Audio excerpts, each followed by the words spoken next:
بڑا مجھے افسوس ہوا وہ کلپ ان کا دیکھ کے. ایک تو وہ پولیٹیکل ریلم میں گھس گئے ہیں جو کہ ان کی فیلڈ نہیں ہے, پتہ نہیں کہاں پہ ان کو کیا خیال آ گیا. اور وہ کلپ دیکھا ہی ہوگا کافی سارے لوگوں نے.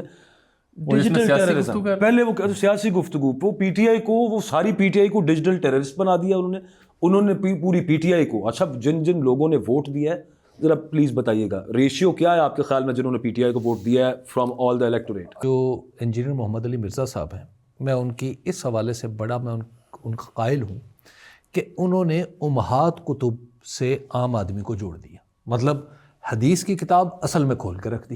ٹھیک, بالکل ایگزیکٹلی دیٹس دا پوائنٹ. جہاں تک عام آدمی کی رسائی نہیں تھی وہاں انہوں نے کھول کے رکھ دی.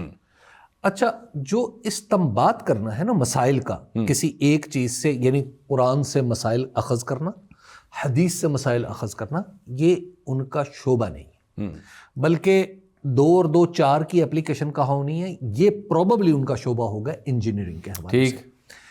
یہ جو اس کام کے لیے ہوتا ہے نا, کہ ہمارے ملک میں ایک روایت چل پڑی ہے کہ جس کا دل آتا ہے نا وہ اپنے خیالات کی تائید میں ایک قرآنی آیت پیش کرتا ہے, اس کو بڑے لحن اور قرت کے ساتھ پڑھتا ہے اور کہتا ہے کہ دیکھو جو میں کر رہا ہوں صحیح کر رہا ہوں, اور ترجمہ پھر اس انداز سے کیا جاتا ہے. قرآن میں ہمارے علماء کیا, اسلام کے ماخذ کو تو چھوڑ دیں نا, کیا آپ اپنے دستور کے بارے میں یہ اجازت دے سکتے ہیں کہ میں دستور کی ایک لائن پڑھوں اور اپنی مرضی کا حکم اس سے اخذ کروں اور اس پہ چل پڑوں؟ کیا مجھے اجازت ہے؟ بالکل نہیں.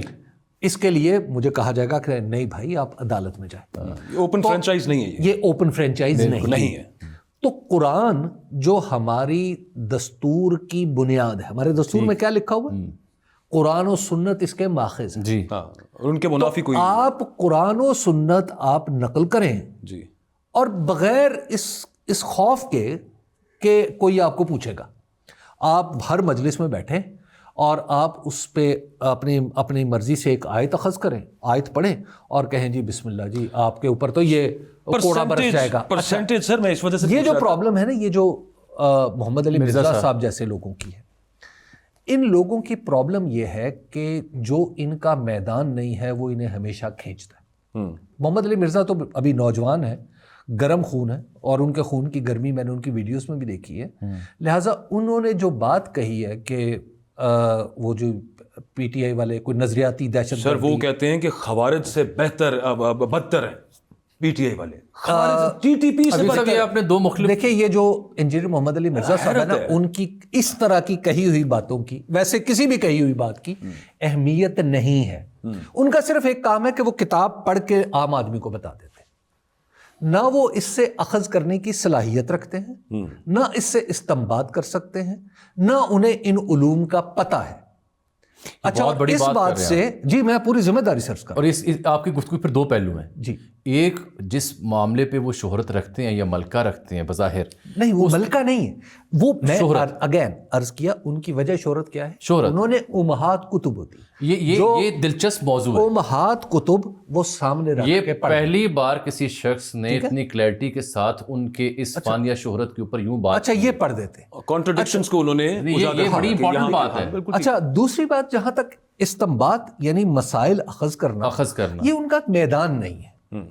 تجزیہ کرنا ان کا میدان نہیں ہے. اچھا سارا کچھ کر کے سیاسی معاملات پہ ڈسکشن کرنا ان کا میدان نہیں ہے. اچھا وہ ان کے اندر شاید یہ خیال ہوتا ہے, نوجوان آدمی ہے نا, شاید یہ خیال ہوتا ہے کہ اس سے میری ویڈیو کچھ چل جائے گی.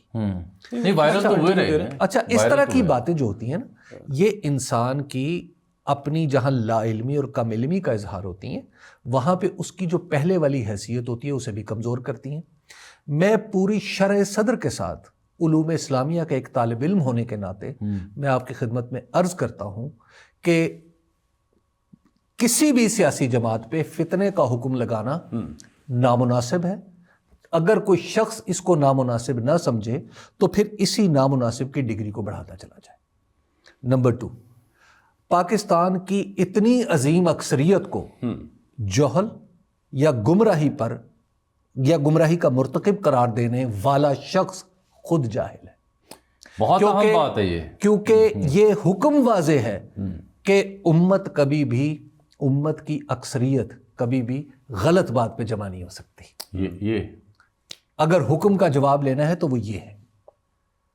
تو یہ جو گفتگو ہے، جو بھی شخص اس طرح کی گفتگو کرتا ہے، نہ اس کا قرآن سے تعلق ہے، نہ اس کا دستور سے تعلق ہے، نہ اس کا حدیث سے تعلق ہے، واللہ عالم بالصواب.